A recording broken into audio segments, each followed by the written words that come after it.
It is bright and early. The children are not here today, which is nice. They're out with their grandparents enjoying themselves.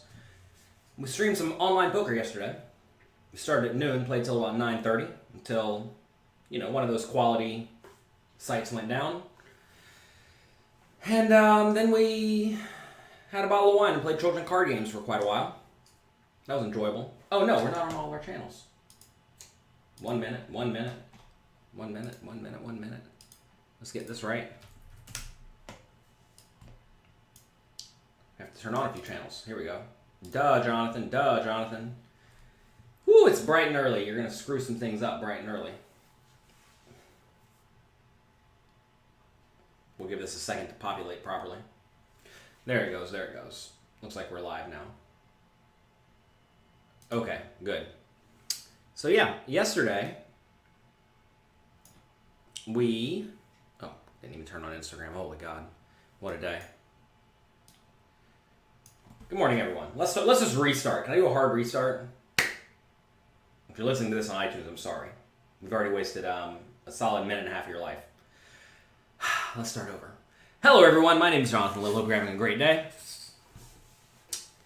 It is bright and early, Monday morning. Hope you're all ready to tackle the week. Hope you didn't have too much wine last night and that you're good to go and ready to face this week. Let's do it. Let's crush it. Congrats to Ryan DePaulo, the Degenerate, for winning a bracelet last night. Apparently he just won it. He's currently driving around New York City trying to find $10 parking because, just because you come into a pile of money doesn't mean that you have to start paying a lot of money for parking. That would be negligent. Can't be negligent if you're a professional poker player. Today we're going to talk about something called Hanlon's razor. I could be mispronouncing that. I'm not the best with pronunciations.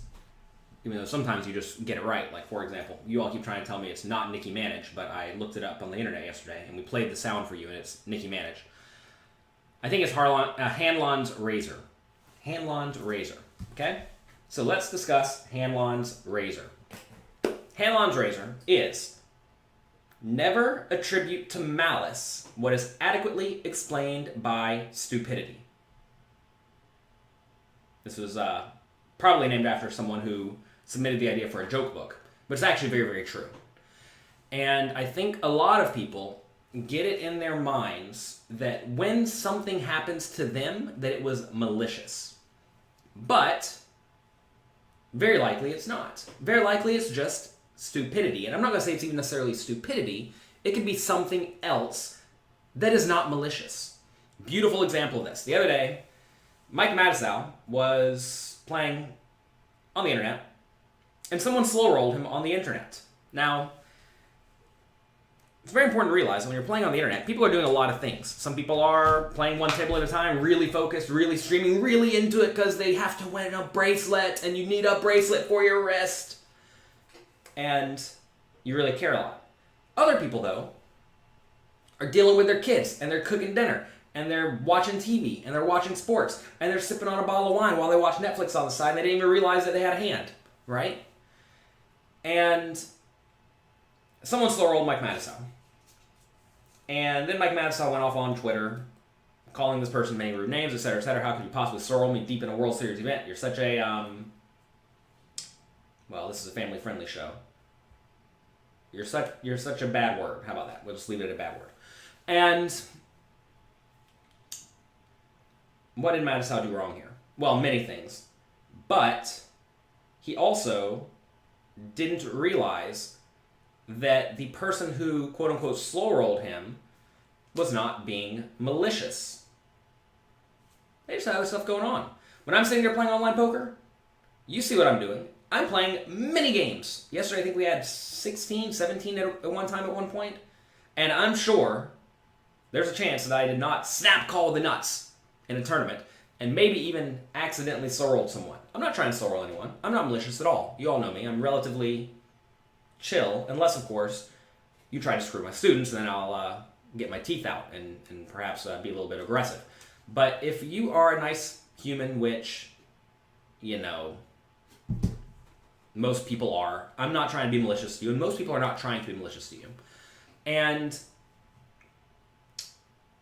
when you get slow rolled, especially online, people aren't trying to be malicious. They're just doing a lot of stuff, right? So why would you ever get mad at someone for not giving online poker the attention that you give to it?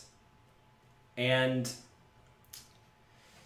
you have to ask yourself, what happened there? Well, you think that people have the same values as you, which they do not.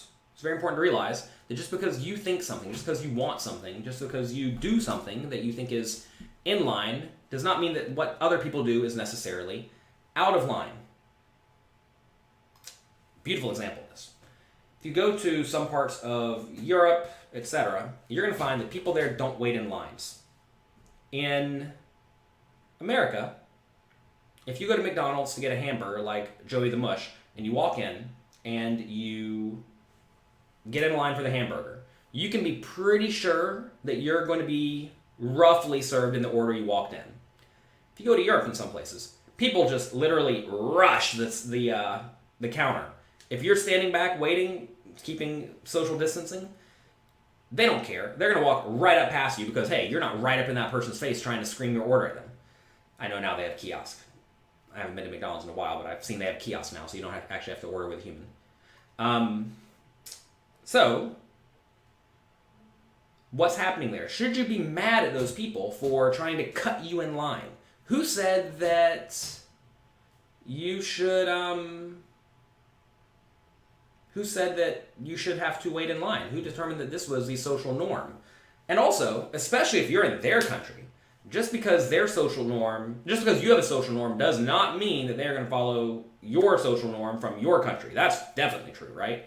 Just because they do something in your country doesn't mean they're going to do the same thing in the other country at all. So why would you be mad that someone cuts you?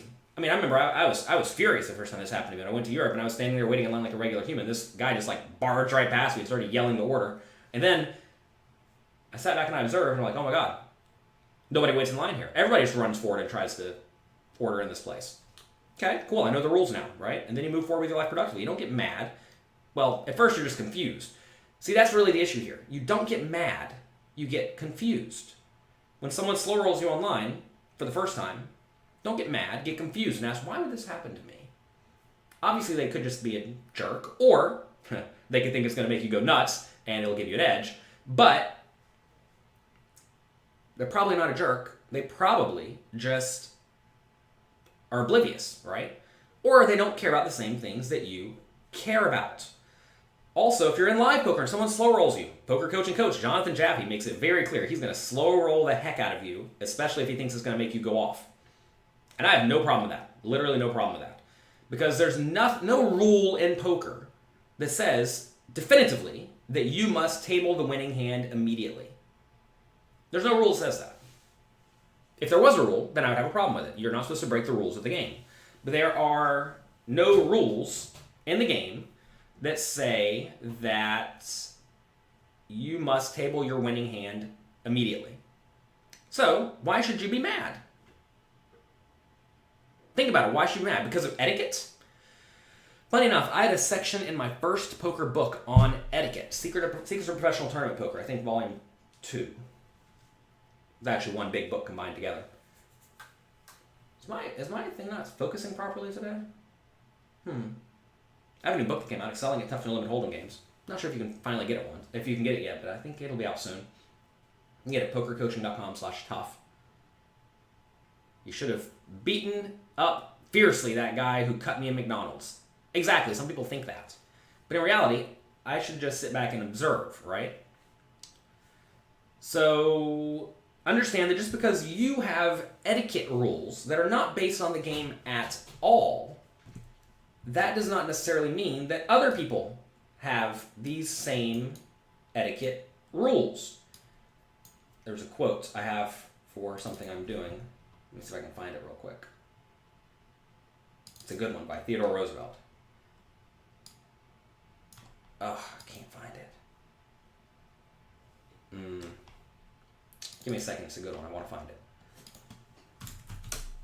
It is, by Theodore Roosevelt. Politeness is a sign of dignity, not subservience. It's a quote by Theodore Roosevelt. He was a president. And I think a lot of people may view even things like politeness as you being below someone or you trying to appease someone.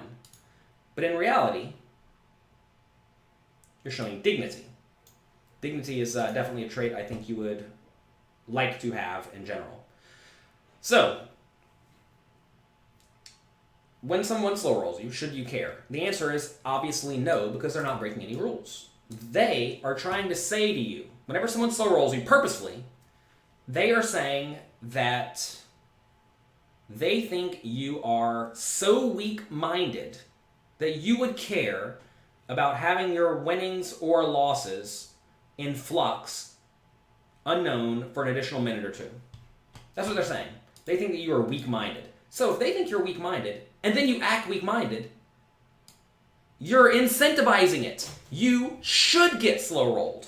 If you're going to blow up and go nuts, you, in theory, are incentivizing your opponents to slow-roll you. And funny enough, one you said right here, yesterday Matusow was slow-rolled deep in the tournament where he had aces against kings, and he handled it way better. You know what? I had a phone call with Matusow yesterday, and I told him, Mike, you handled that very poorly, and you are going to get slow-rolled for the rest of your life, hard now, by people who have malice towards you. Now, it is malicious, but it's not even malice. It's more so people think it's funny. Now, look, I don't know anything about Mike Matusow's mental issues, so this is all purely speculation and not even related to him, so please don't think it is. But if someone does have mental issues, and you're doing things that make them go off purposefully,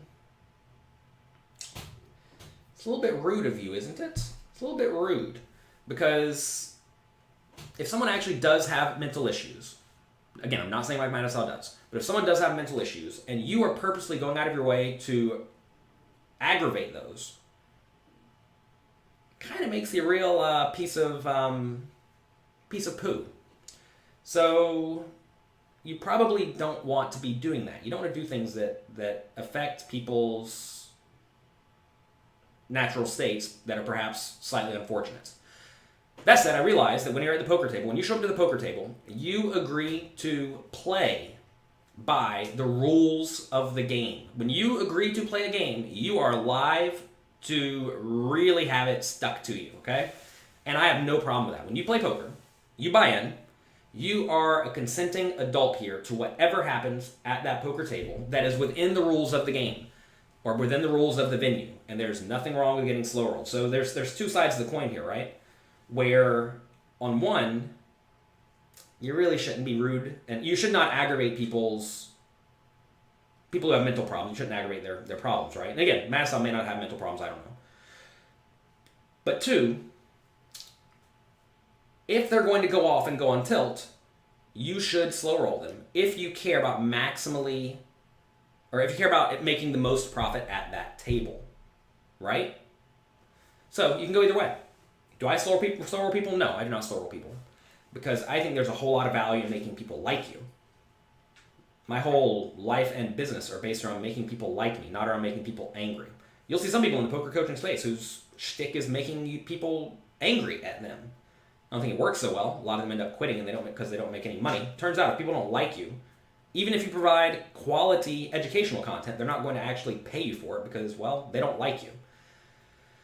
And I'm always a fan of doing good work. But if you care about the short term, and you care about making the most money in this exact second right now, then slow rolling's fine.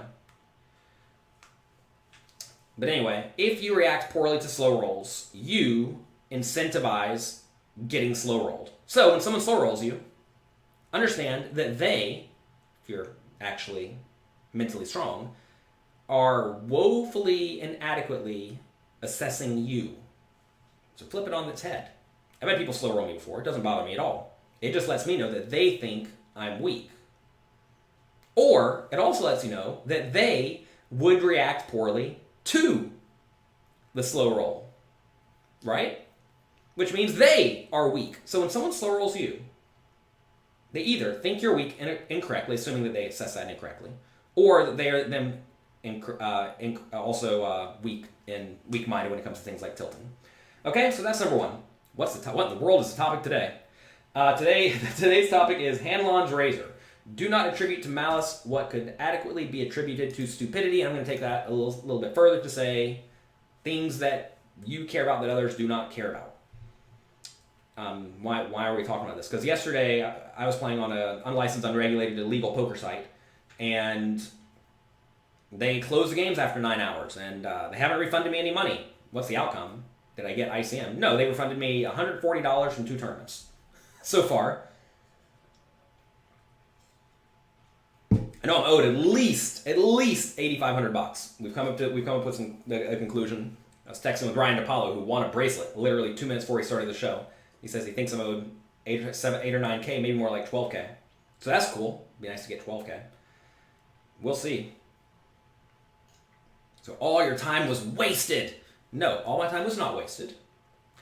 My time was spent streaming for all of you, for my poker coaching members. By the way, you can get 5 free days at pokercoaching.com. We'll have the stream replay posted sometime soon. Get that at pokercoaching.com/5 free. It's free for all of you. Literally 5 days of poker coaching for free. So, definitely look into that. Do you promote ACR? No, the bottom of the screen. Let me show you what I have at the bottom of the screen all the time when I'm streaming. I do not suggest you play on illegal poker sites like ACR with money you care about. I have that always at the bottom of the screen when I'm streaming, because that should be very obvious. Takes a long time for them to refund, whatever. Anyway, so we're going to get to ACR eventually. We're not there yet. Next. That was Matusow's issue when he got slow rolled. He did not understand that etiquette does not necessarily transfer from person to person, okay? And that's okay. It's okay. Mark says some people assume politeness is a sign of weakness, but no. Politeness is a sign of, well, as Theodore Roosevelt says, dignity and cooperation and building up other people together. Okay, next. The day after, or a day or two after Matusow got slow rolled, Dan Legrand was streaming on WorldSeriesOfPoker.com, a legitimate, regulated poker site. And he kept getting disconnected. Over and over again. And this made him angry. He was streaming. And you got to see his full outburst. So we have Mike Matusow going off. Dale Legrand gave Phil Hellmuth a bit of crap on the internet for going off because he got slow rolled. And then a few days later, Dale Legrand went off because his internet connection would not function properly. And that's very funny on multiple levels. Because when you play online poker, you should definitively know that you're going to have internet connectivity issues. Right? And also you should know that the sites are not going to function properly. You've seen me stream on America's Card Room, which is a site I would literally never recommend to anyone who cared about their money. I don't care about the money I put on there. I'm literally happy lighting it on fire to make content for you, which is what I'm doing. To be fair, we're up a bunch of money. But I'm literally, I know I'm going to get stolen from at some point, okay? And I tell you all, you're going to get stolen from at some point too. But I need to get content for all of you, and I need to, well, strike while the iron's hot because the games are currently overly good. So anyway, we're playing on the site. And a few weeks ago, nothing seemed to be abnormal. Site was functioning properly. And then all of a sudden I was playing a hand and there were just no buttons. There were just literally no buttons available for me to click. Couldn't click raise, call, fold, re-raise, whatever. There were no buttons. And I was sitting there Queen 5 offsuit. And I just timed out. It burned my whole time bank. And then I folded. It was on stream a while back. So what happens there? Do I lose my mind and go nuts? No, you don't go nuts. You realize I'm playing on a shoddy poker site. This ran by someone sitting in Costa Rica in a 1-bedroom apartment with 7 people in it. Actually, I hear they only have 4 employees. They have a tech guy, they have a marketing person who, their marketing person should get a raise, their tech guy should be fired. Phil Maggie, she's there. And then, what was the other person? Oh, the intern. So they have 2 paid employees and Phil Maggie. And they are there, essentially, attempting to run an illegal gambling site out of America. So why would I be mad when I go there and I give them, I go there, I put the money on the site, I buy in, I know that I'm signing up to play on a shoddy site. Why would I be mad if the site goes down? I shouldn't be. I know what I signed up for. I'm an adult, right? And I think a lot of people get angry at these things. Like somebody here said, you wasted your whole day. No, we didn't waste our whole day. We got lots of good content for you. If I had been playing, not streaming, I would have been very annoyed. But I still wouldn't be angry because I know what I signed up for. If you think these sites that are operating illegally, usually not on a whole lot of budget, with 3 people or 4 people sitting in a closet in Costa Rica, if you think you're going to get a good experience, I don't know what to tell you. You're dense. And a lot of people are very, very dense. Adulting is hard. Yeah, adulting actually is hard for a lot of people, right? And that's a problem. Now, to be fair, Negreanu's playing on the site WorldSeriesPoker.com, a licensed, legitimate poker site. But even then, understand, when you do things on the computer, sometimes the computer doesn't function properly. And that's okay. You were the one who got on the computer. You're the one who decided, I'm going to spend my time playing a random $500 buy-in tournament. Right? You're the one who spent your time doing this. And then now when it doesn't function properly, and you know the site's built in 1995. I mean, if you ever played on WorldSeriesPoker.com, the software is awful. It's awful. It's almost as bad as ACR. And when it goes down, you should not be surprised. Some people saying it's Negreanu's fault because he was streaming and it's had too many things open on his computer. It happened to a lot of people. It wasn't just Negreanu. Chance Cornice said that it happened to him when he was at final table, happened to him when he was heads up in the tournament, happened to him 4 or 5 times throughout the tournament. Site's not good. Obviously, the site's not good. You ever looked at the site? Site's not good. You have 0 expectations for ACR, so you're never disappointed. This is important to understand. I don't think you should have expectations for much of anything besides yourself. But even then, you yourself is going to mess up. For example, when I was streaming yesterday, right off the bat, I was getting everything set up, and I was pretty sure I typed a bet of 33.4 big blinds or something like that. But it came out 334 big blinds. And I bluffed the river, and my opponent called me with trips. Should I have higher expectations for myself? Someone actually posted on Twitter, how do you not misclick when you're playing 17 tables? It happens every once in a while. I learned don't type 0.5 bet increments on that website because sometimes the period doesn't register. I'm telling you, I'm sitting here, I literally type it. Sometimes it just doesn't register. So if it doesn't register, don't type 0.5 bet increments. Fine, learn your lesson, move on, right? But even then understand that I'm not so harsh on myself when I know I'm going to mess things up. I'm not malicious when I'm sitting there playing poker towards myself. I'm doing my absolute best to play to the best of my ability while also streaming and playing loads of tables at a time and having fun. And that's going to result in essentially you having to be reasonable with yourself. I think a lot of people get unreasonable with themselves. And whenever I'm playing all these tables, and I'm streaming, and I'm doing it for literally 16 hours at a time, I know definitively I'm going to make some mistakes, right? I know I'm going to make some mistakes. Some misclick mistakes. And I almost pride myself on not making stupid mistakes. I can't remember last time I made a stupid mistake in live poker. It's been a long time. I have some friends playing live poker, they'll just screw up left and right. One of my friends, one of my favorite stories. We come back from break at a World Series poker event. He sits down, he takes his chips, he was shuffling them, and then somehow, accidentally, not maliciously, he's not a cheater at all, very, very upstanding person in the poker community, takes the chips next to him and shuffles those into a stack and just keeps shuffling his chips. Guy comes back, sits down, he says, hey, where's my chips? Nobody knows. My friend doesn't know. He didn't steal them. It was like a literal stone accident because he's boneheaded. So they have to pause the tournament, try to figure out what happened. And then after like 6 minutes, my friend's looking at his stack. He's like, oh my God, I'm pretty sure I have this guy's chips. So obviously he tells the floor man immediately, look, I think I took this guy's chips by accident. And they figure it out. And it's important to understand that he wasn't being malicious. He was just being stupid. And stupidity happens. So you can do things to ideally mitigate your stupidity, right? For example, if I know that this unlicensed, unregulated site doesn't really like it when I type a period, when I'm trying to type 33.4 big blinds, don't bet in 0.4 big blind increments. Duh.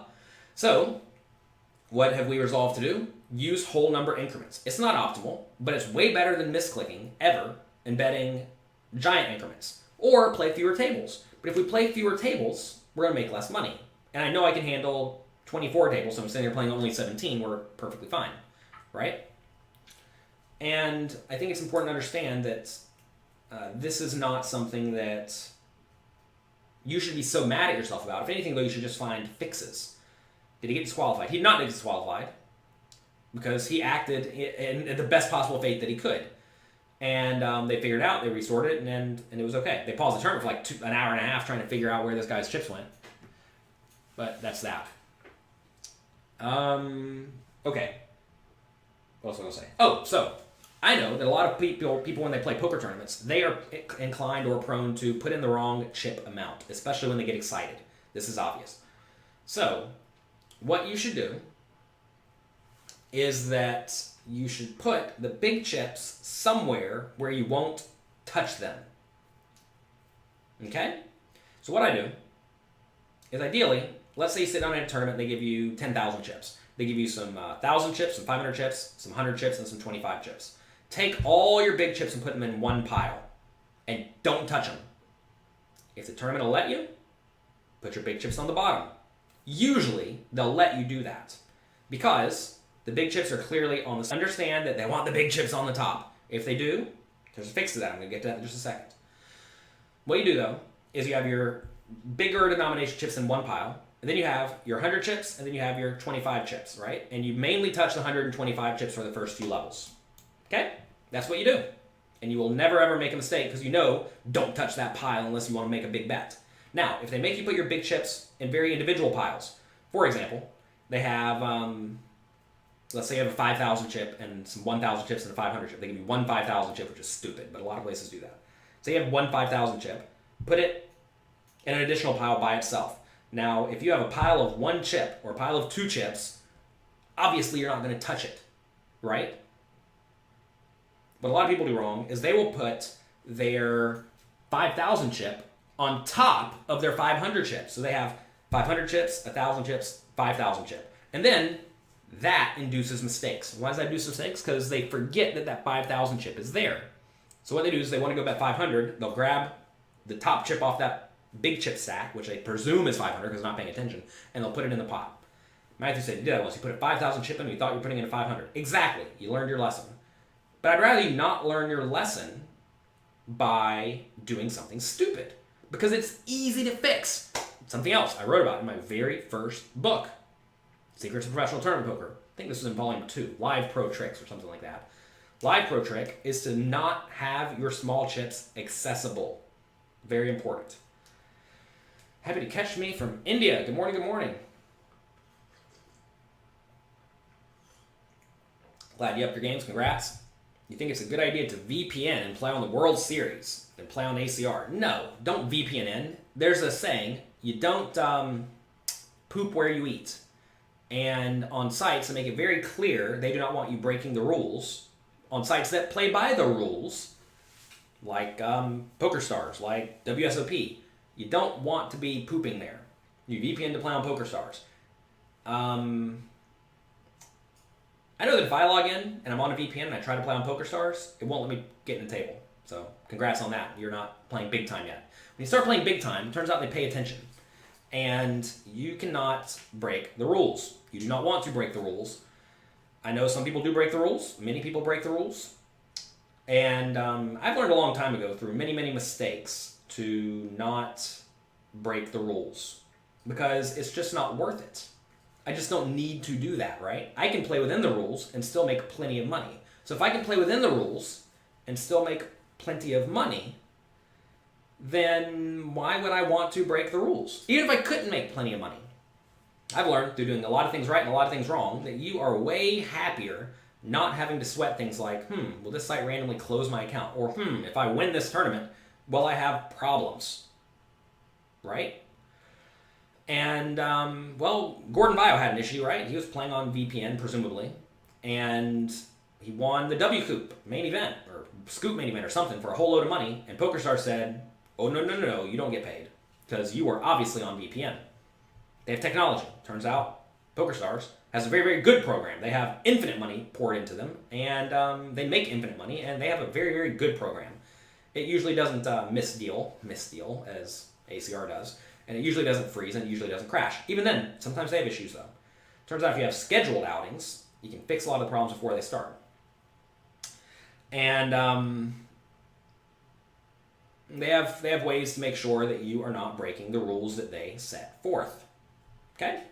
So, don't break the rules. They make it clear they don't want you to break the rules. So, if you are playing on that site illegally, it's not actually illegal. It's not illegal to use a VPN. I want to make that clear. It is not illegal to use a VPN. You are just breaking the terms and conditions of the poker site. So, if you're playing by breaking the terms and conditions of the site, and they decide to ban your account, take your money, etc., should you be mad?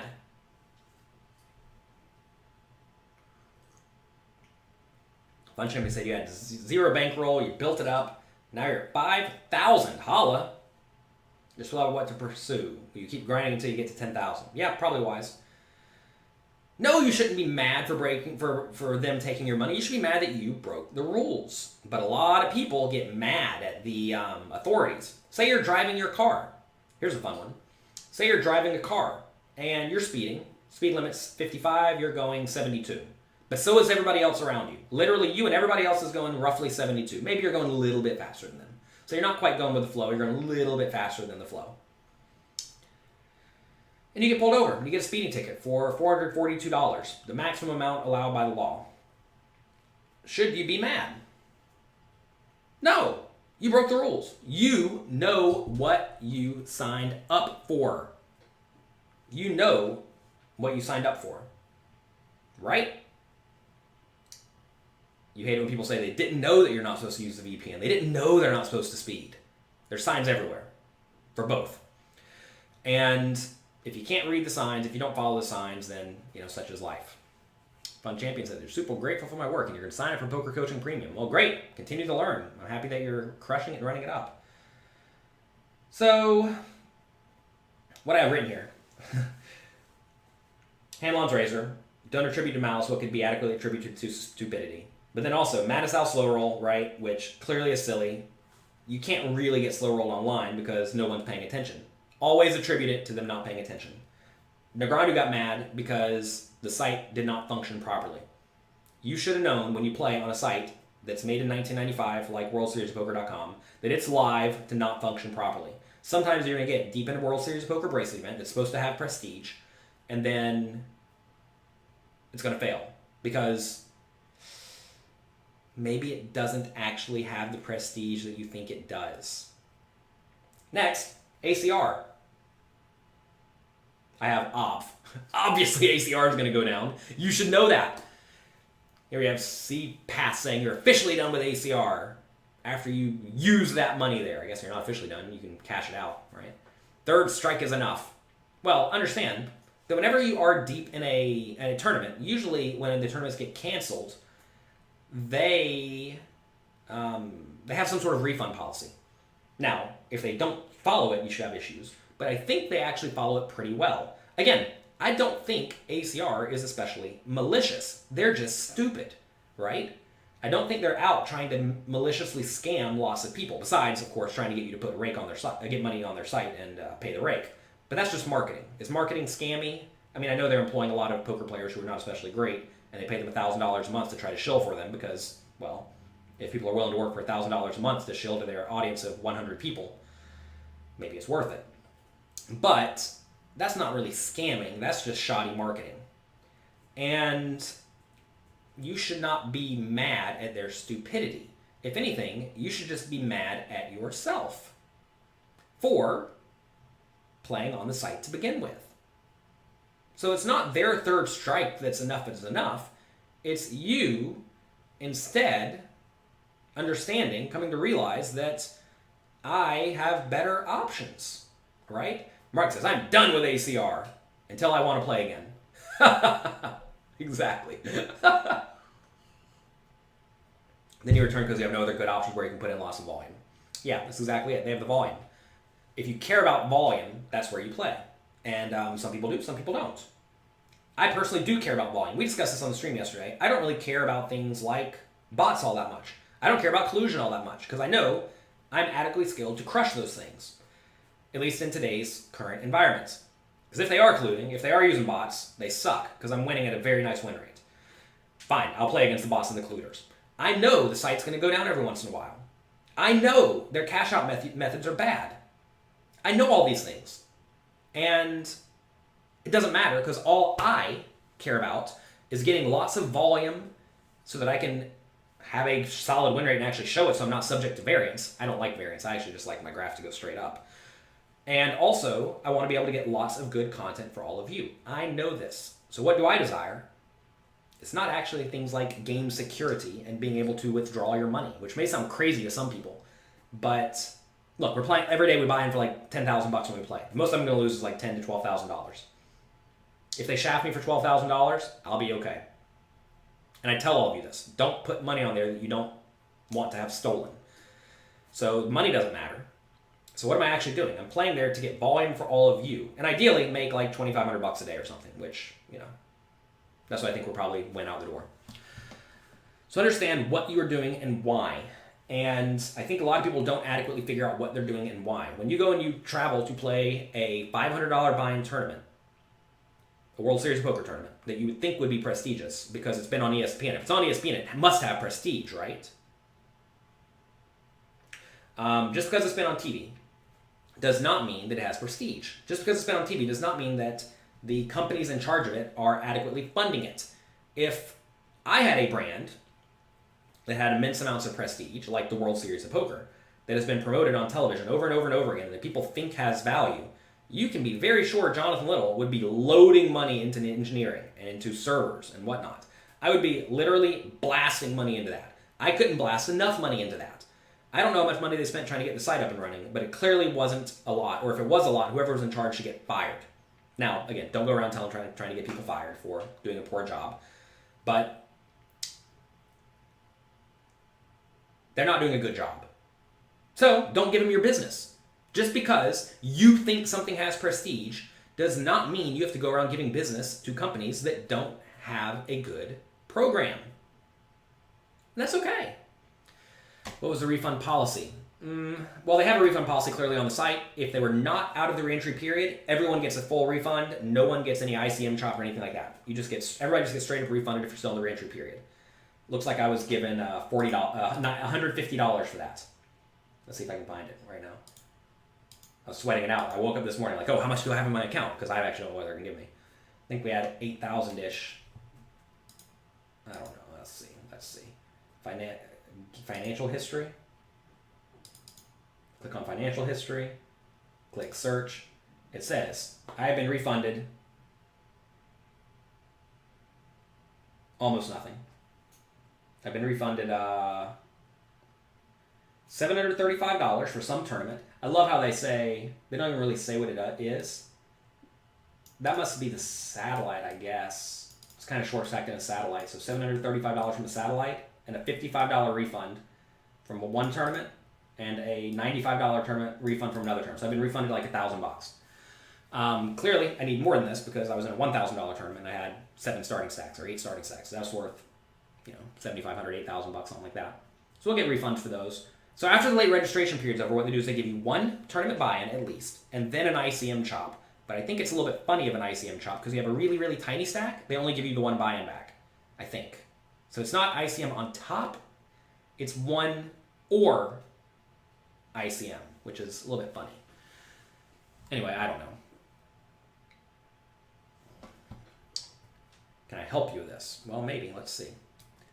There's Queen 9 Diamonds at the beginning of the stream yesterday, board bricked, and I bet 110 instead of that. Is that ever intentional just because they never call there? No, that was a mistake. And they did call there. Again, we already talked about this, Kenneth. I learned don't use the period because it doesn't register on ACR sometimes. Don't know why. Works perfectly fine when I type it every time. And look, I'm going to type period, period, period, period, period. I just type 4 periods, no problem. 5 periods, no problem.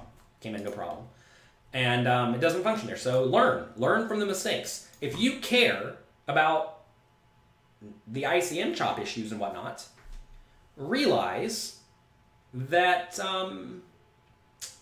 you shouldn't be playing on that site if you care about that. I don't actually care about that. I don't care all that much. I get that websites go down and they don't function properly sometimes. I own a website, and every once in a while it doesn't function properly. All you can do is do your best. Look, I don't have infinite money. If I had a poker site where I was raking hundreds of thousands of dollars a day, you can be very sure I'd be spending loads of money on engineering. I don't make infinite money. I do my best. We're spending, $100,000 a year on engineering, but that's not like infinite money. I mean, I guess I could just spend all my money on it to have the site up all the time, but we're not rich yet. Maybe one day. We need more people to sign up for pokercoaching.com. You can get a free trial, by the way. Go to pokercoaching.com/5 free. 5 days of poker coaching. There you go. You get a standard membership for free. So anyway, they're supposed to give an ICM chop. Who knows what's going to actually happen? I'll give you a rule of thumb. Assume you know the basics. You've been watching some games. You're learning now. How much time would it take to get good at poker and plug large holes in your game? Go to pokercoaching.com/fundamentals. So definitely do that. How long would it take to get good? It depends on how much time you're actually devoting to it. Because it's not like a time in terms of months, it's a time in terms of hours. Adequately, fully studying, right? Because it also depends on what you're studying. If you're sitting around just watching people play on TV, obviously it's going to take you forever to get good. But if you're studying simulations and watching very good high quality training content, like we have a Poker Coaching Premium, you'll probably get pretty decent pretty fast. You think dealers are capable of stacking the deck? Everyone thinks everyone's cheating. They're not. Are they capable? I mean, I'm sure some are magicians, and I'm sure some are not magicians. I imagine most of them are not magicians. You just got paid your refund. Well, I sure haven't. Hope they give me a refund. That'd be nice. How late did we go on Sunday? So we played poker till 9:30. Then we were not sure what was going to happen with ACR because they kept logging in. It kept saying come back in 30 minutes. And there was a $30 tournament still that said running that I was in. I didn't want to blind out. And if the site's going to come back up and they're just going to run the tournament at some point, well, I want to make sure that I'm in there playing it. Because we had a very big chip stack in the $33 tournament. And so there was like 2 tournaments that didn't cancel. That and a random 160 that it wouldn't let me re-enter in for some reason because the site's not a quality program. And so I stayed up kind of late to like 2 or something, playing children's card games, sipping some wine with all of you. Are we doing the homework webinar after this? Of course I am. That starts at 10. It's not quite 10 yet. So glad you didn't play yesterday. Again, it's okay. How rich is Jonathan Lowe? We talk about that in the stream. All right. If you have any question about any of the content at Poker Coaching, send an email. I'm not going to sit here going through the website to send you links to the content. Their transaction history makes no sense, indeed. Did we talk about Ryan DePaulo winning a tournament yesterday? Yes, Ryan DePaulo won a tournament, sitting in his car, because what's more prestigious than having to leave where you live to go sit in your car to play a poker tournament? That sounds like a whole lot of prestige, doesn't it? Congrats to him, though. I'm happy for him. I was texting him right before this. He said he doesn't know why he's driving around New York City trying to find the cheapest parking. Maybe he actually has a bit of a brain in there. You're trying to get ready for the Venom. Understand, you probably don't want to be playing the Venom if you don't have a load of money. Sounds bad, but you don't want to be playing for lots of money. I know a lot of people want to think, or they're trying to get rich quick from poker. But it turns out poker's a great way to get rich slowly and a horrible way to get rich quick. It's a horrible way to get rich quick. Am I playing today? No, we play on Sundays. A little wine night, a little coffee in the morning, indeed.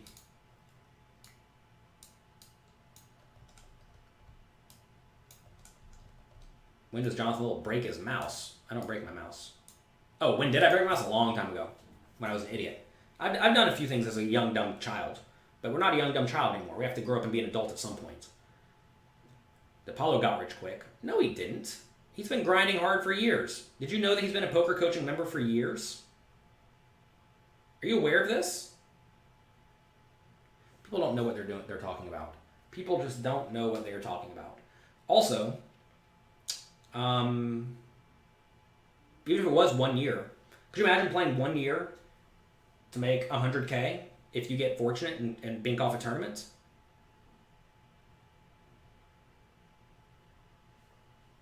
It's $100K in a year. It's not like filthy rich if you're living in New York City like he does. If you're living in Manhattan and you make $100K a year, you're probably right on par, something like that. Are you going to play the World Series main event? The online one in New Jersey? Absolutely not. Not getting up and going to New Jersey to play a $1,000 buy-in tournament. The European one, maybe. Maybe. There's a chance.